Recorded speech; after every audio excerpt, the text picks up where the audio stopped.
Welcome to Influential Entrepreneurs, bringing you interviews with elite business leaders and experts, sharing tips and strategies for elevating your business to the next level. Here's your host, Mike Saunders.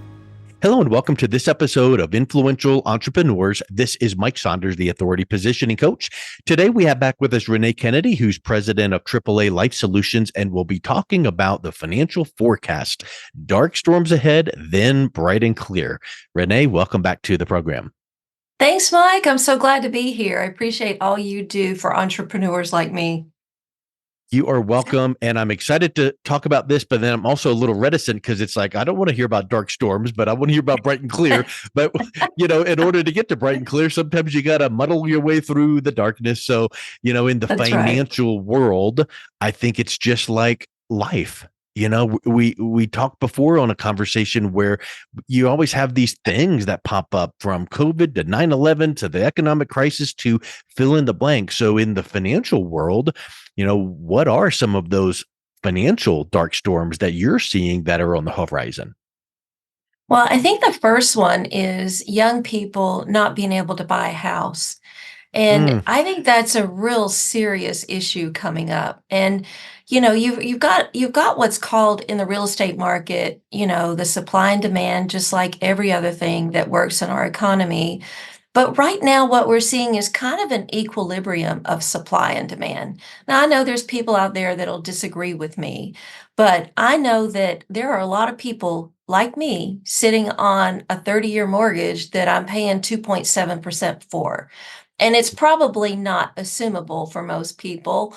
And right. so that means they're not going to be able to get top dollar for their house because as the Fed goes in and, the market is already priced in that the Fed is going to lower rates 4 times this year. I don't believe it. I really don't believe that's going to happen. They've done that the last 2 quarters. And, Powell, I think, has only done one of two things that they thought he was going to do. So the number one thing is if you look at incomes to home pricing, they are 30% overvalued. And the only other time this has been like this was in the 1970s. And so really, everybody's familiar with debt to income ratio because that's what Mhm. they look at when you're buying a house. But the thing that no one's really looking at is income to home price ratios. Like right now, it's at a 4.3, 4.5, and it should be around 3. And so it's got to come down, which means that people have been sitting on their houses and going, okay, well, I'm going to wait until I can get the highest price because the market was so hot. But now the real estate market is not as hot as it was. It might be in some areas of the country, but one of the dark storms is that we're going to see our home prices fall, and we need to be prepared for that. It's So, funny you mentioned that because in previous conversations, we've talked about certain things that pop up that have a side negative effect. Like when this happens to you, it impacts you emotionally. Well, with what you're talking about with housing, if a huge amount of the sector of the economy can't get into homes because they're young and maybe they can't afford it, or maybe their credit or the houses prices are too high, that impacts a lot of things actually with the economy. But then also, doesn't it really kind of go to the core of the American dream? And if these young couples are out there going, oh, I can't do it, it's not worth it, I'm not worthy, or it has a ripple effect in that direction that then has a compounding effect on the economics, right? yeah, absolutely. And remember when in the old days, and I'm older than you, but in the old days, you had to have some money saved up unless you got some kind of FHA, new home buyer Yeah, thing. sure. But you had to have some money saved up, 20%. And that's what you wanted to do because no one wanted to finance 100% of their mortgage. And so nowadays, they just got approved a 40-year mortgage. Oh, So people are going to have to still put down 10 to 15% to get a 40-year mortgage that they can afford, which they really can't afford, but they don't know they can't afford it. And there's this yeah. trickle down effect to what about home equity lines? So if your home equity line is valued at X dollars that your home was valued at, and the value of your home goes down, what's that going to do to your second line, to your Yep. home equity line of credit? You're going to have to, part of that loan will be called, and they can start foreclosing on people, and people just Mm. aren't ready for that. They really don't see that dark storm. It's going to hit them like a whirlwind, and they're going to say, how did this happen? How could I've just been sitting there thinking that everything was okay? Because that's the message that the media is portraying, is that everything's great, and really, I don't want to be like Chicken Little running around saying the sky's falling, you know, but people need to But there's think, dark okay, clouds.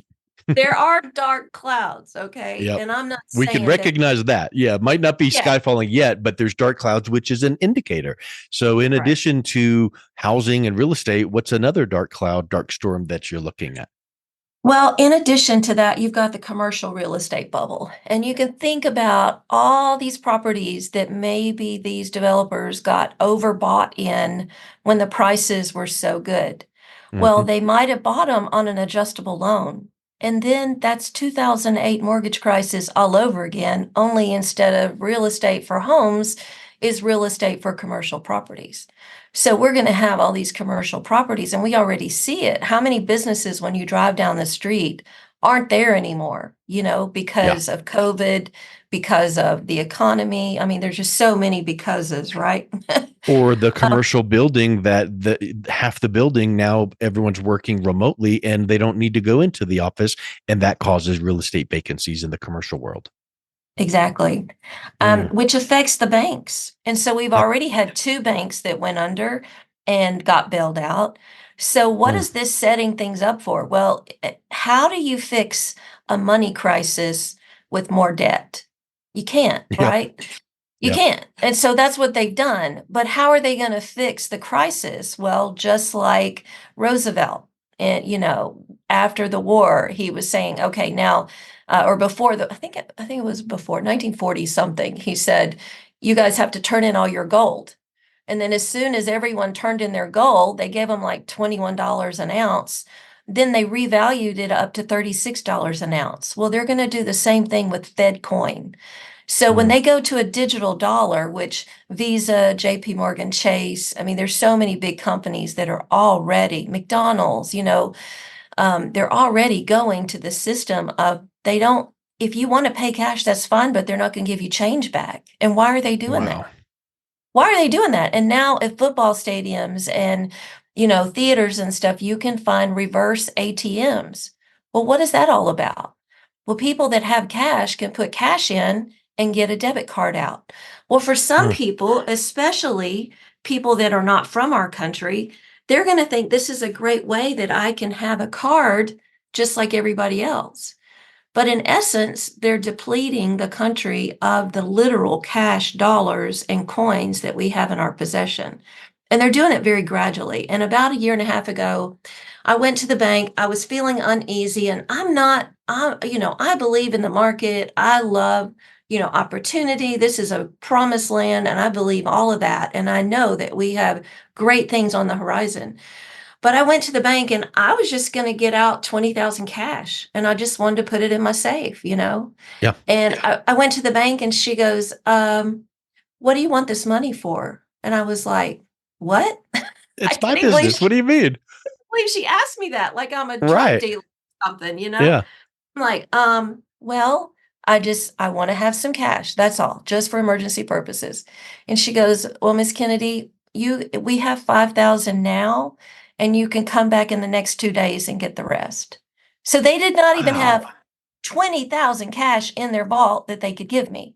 Now, I'm sure they had enough in there, but they had to plan on how much money they'd have to pay out between now and the Per next day or person. Yeah, they whatever. probably had a limit per person, but still that's not the way Yeah. things should be, you would think. But you wouldn't think that 20,000 would break the bank. And Right. I was like, okay. And so that just proved to me that this Fed dollar is coming. It's real. There's no doubt about it. Now, Mm. people say, well, what am I going to do with my money? How am I going to protect my money?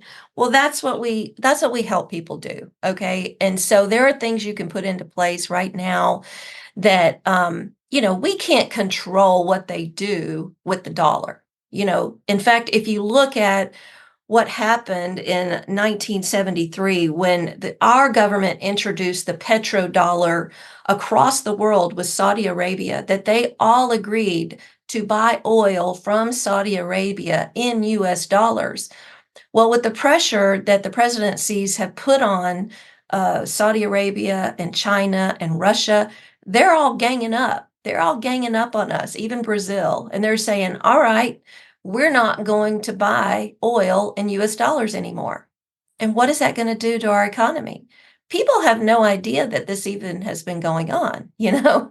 So when I say dark storms ahead, I mean it, because it's going to feel like the sky is falling. And if you have no point of reference, if no one's told you this before, then you're like, oh, wow, they're going to start, rioting in the streets. Well, we have that now. What's it going to look like Yeah. in a year and a half from now? And so getting off of that, the Fed coin is coming. Get ready. They will probably do something like turn in your dollars and we'll give you, if you give us 100, we'll give you $120 digital coin. We're not going to be able to control that. It will Yeah. be what it is. And that's the only way that we can get rid of some of this debt. I don't like it. I didn't come up with it, but it is a solution to a big problem that no one has an answer for. We can't work or pay our way out of this debt that we've gotten ourselves into. Now, we can make it better by what Congress does by eliminating earmarks and things like that we don't need. And without getting political, I do feel like that we are sitting on a gold mine of energy. And if we can figure out how to become completely energy independent and completely still do all the good things that we're doing with solar, and there are ways. I know the state of Florida is doing all of those. They're doing fossil fuel, solar, and everything. So that's the part that's bright and clear. The bright and clear is all of the medical advances, the artificial intelligence, the technology, and those things that are coming that we're going to get to sit back and have a front row seat to. If you could imagine being there for Edison when he invented the light bulb, you know, Yeah. or Alexander Bell when he invented the telephone. I mean, we're going to see some fantastic things coming up in the It's next almost 20. like we see great things on the horizon, but dark storms are there now. But I guess in the meantime, to get from step 1 to 4, we got to get to step 2 and 3. So how do we protect ourselves from some of these risks that you're mentioning? And I know that it's not one solution for everybody, but what are some of the thought process behind that?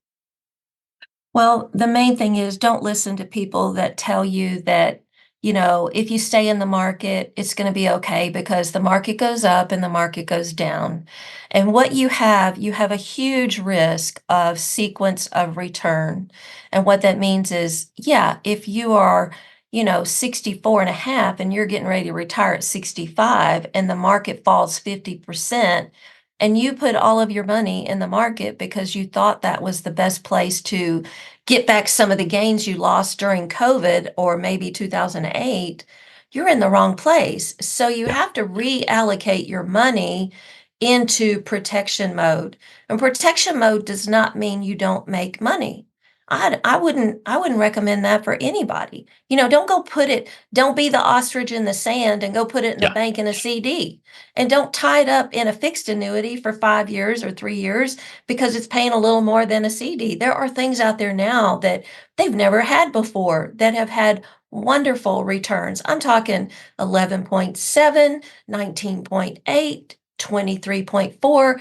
These are some real returns that we've gotten in the last year or two for our clients, and they had zero risk, meaning if the market went down, they just got to keep their previous year's gains, and then they just didn't add anything that year. Yeah. Now, it's not free. There's small fees involved, but nothing like paying, your own financial advisor so much money a quarter, whether you make money or not. I mean, how can you afford that if you're not making any money? So right Yes. now, the market is at an all-time high from January of 2020 or 21. And so with that in mind, what is the trigger that people need to pull? I mean, what do you think it is? You've got me so upside down. I wouldn't even want to take a guess. So the whole point of the market is buy low, sell high, right? So Yeah. right now, maybe they want to take 50% of those gains in a stock that they've been holding, okay? Yeah. And maybe they want to put some stop losses on other stocks that they're holding. And I don't know, because I'm not giving advice. I'm just saying in general, as a person who has been in the market for 28 years, okay? So there are things you can do, places you can go, allocations you can switch. And total return equals growth plus income. But people don't pay attention to the income part. The whole point they have money in the market is so they can have more money when they retire and pull that money out. But the 60-40 rule is broken. That's not true. If you put 60% in stocks, 40% in bonds, then you should be fine. The other myth that's not right is if you take out 4% a year on $1 million, then you never run out of money. That's not true anymore, because we have an inverse relationship between stocks and bonds, and we don't even have that anymore. Both of them Mhm. are down, or right now stocks may be up, but it's manufactured. It's not real.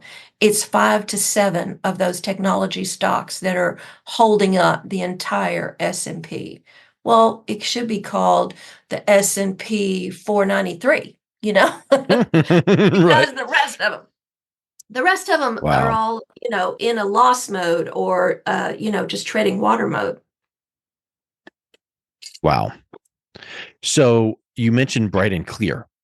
I Yeah. know that there's never a time that you can say on January we're not going to pick a date, but what are some indicators, leading indicators that would say, okay, bright and clear is coming? When could that happen potentially? And we also know that bright and clear doesn't mean all good and smooth sailing for the next 20 years, because we know that life and financial markets have volatility. But talk to a little bit about bright and clear.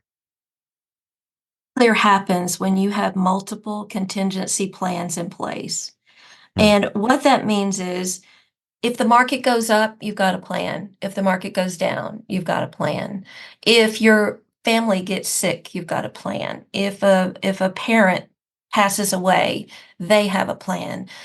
Bright and clear, I think we're in for another year and a half to 2 years of extreme volatility. I hope it's not 3 to 4, but I think at least 2 years of extreme volatility. And then I think we're going to have 7 years of good. And I think by 2030, the world could truly change. It could do a complete turnaround. Now, after that, I don't know, maybe Armageddon, who knows? Right. But Then it won't matter. no, it won't matter. But at that point, it's like you want to have some guarantees in place so that if the market goes down, you don't have to worry. That's what we Yes. do. And, if you go to our website, I have my first book on there that you can request and we'll send it to you. I have a second book that will be coming out soon, and that'll be on Amazon. So you can look at that book. And in the book, I talk about a lot of real life, real people things that go on, including my own life. And so it's not a tell-all book. It's just, hey, here's some issues in life that have happened to me, and maybe they've happened to you.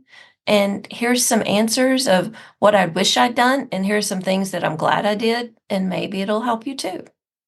It sounds to me like it's real and transparent and trustworthy and not polished up and like unattainable, that look at me, I'm the best and no one can attain to what I did. But you're like, look, I've still got mud on me from the mess that I mucked through 2 months ago, but I figured out some ways and some paths around. And I think that people really relate to that kind of thing. And that's the approach that you take in our conversations. It's like, here's the deal.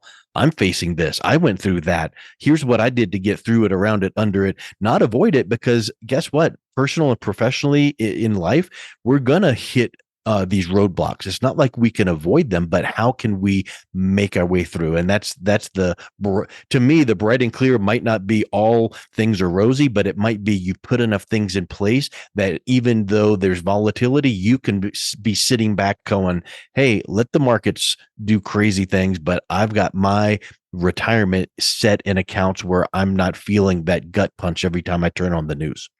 That's right. And if you want to do options and you want to buy little crypto, or you want to, consider that your play money and use Yes. that as your play money. I know so many people in retirement, their husbands or wives get in retirement and then they start becoming a day trader because they think they can beat the system.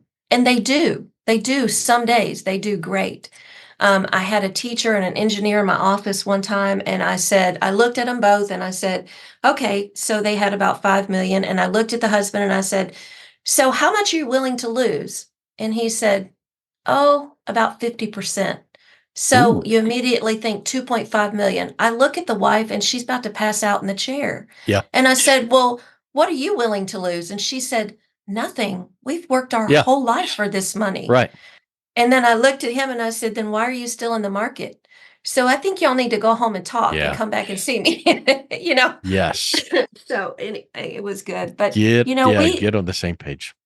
we provide peaceful solutions in uncertain times. That's our motto.